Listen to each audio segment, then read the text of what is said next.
ജീവിതത്തിൽ വേർപിരിഞ്ഞുവെങ്കിലും വെള്ളിത്തിരയിൽ വീണ്ടും തെന്നിന്ത്യൻ താരങ്ങളായ നാഗചൈതന്യയും സാമന്തയും ഒരുമിക്കുവാൻ പോവുകയാണ്. ഇരുവരും ഒരുമിച്ച് അഭിനയിച്ച യേ മായ ചേസേവ എന്ന തെലുങ്ക് ചിത്രം റിലീസിന് ഒരുങ്ങുകയാണ് ഇപ്പോൾ. 15 വർഷം മുൻപ് ഇറങ്ങിയ റൊമാൻറ്റിക് ഡ്രാമ ചിത്രം ജൂലൈ 18-നാണ് റിലീസ് ചെയ്യുക എന്ന് തെലുങ്ക് മാധ്യമങ്ങൾ റിപ്പോർട്ട് ചെയ്യുന്നു. ചിത്രത്തിൻ്റെ പ്രമോഷനായി നാഗചൈതന്യയും സാമന്തയും ഒരുമിച്ചെത്തും എന്ന തരത്തിൽ കഴിഞ്ഞ ദിവസം വാർത്തകൾ ഉയർന്നിരുന്നു. എന്നാൽ ഇപ്പോൾ അതിൽ പ്രതികരിച്ചിരിക്കുകയാണ് നടിയായ സാമന്ത.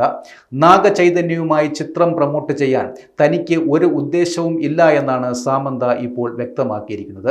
പ്രേക്ഷകരുടെ ആഗ്രഹങ്ങൾക്കൊത്ത് നമുക്ക് ജീവിതം നയിക്കുവാൻ കഴിയില്ല എന്നും സാമന്ത പറയുന്നു. ആരുമായും യേ മായ ചേസേവ പ്രമോട്ട് ചെയ്യുന്നില്ല. വാസ്തവത്തിൽ ഞാൻ സിനിമയെ പ്രമോട്ട് ചെയ്യാനേ ഉദ്ദേശിക്കുന്നില്ല. ഈ വാർത്ത എവിടെ നിന്നാണ് വരുന്നതെന്ന് തനിക്ക് അറിയില്ല എന്നും ഒരുപക്ഷെ സിനിമയുടെ ആരാധകർ സിനിമയിലെ പ്രധാന ജോഡിയെ ഒരുമിച്ച് കാണാൻ ആഗ്രഹിക്കുന്നുണ്ടാകാം. പക്ഷേ പ്രേക്ഷകരുടെ പ്രതീക്ഷകൾക്കനുസരിച്ച് നമുക്ക് ജീവിതം നയിക്കുവാൻ കഴിയില്ല എന്നും സാമന്ത മാധ്യമങ്ങളോട് പറഞ്ഞു. ഗൗതം വാസുദേവ് മേനോൻ സംവിധാനം ചെയ്ത് 2010 പുറത്തിറങ്ങിയ യേ മായ ചേസേവ എന്ന ചിത്രം വിണ്ണൈ താണ്ടി വരുവായ എന്ന തമിഴ് സിനിമയുടെ തെലുങ്ക് റിമേക്കാണ്.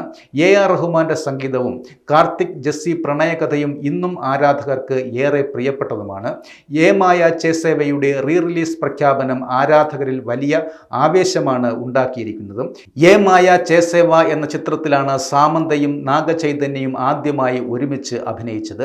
ഈ സിനിമയുടെ സെറ്റുകളിൽ വെച്ചായിരുന്നു ഇരുവരും പ്രണയത്തിലായതും. ഇതിനുശേഷം ഓട്ടോനഗർ, സൂര്യ, മനം, മജിലി, മഹാനടി തുടങ്ങിയ സിനിമകളിലും ഇരുവരും ഒരുമിച്ച് അഭിനയിച്ചിരുന്നു.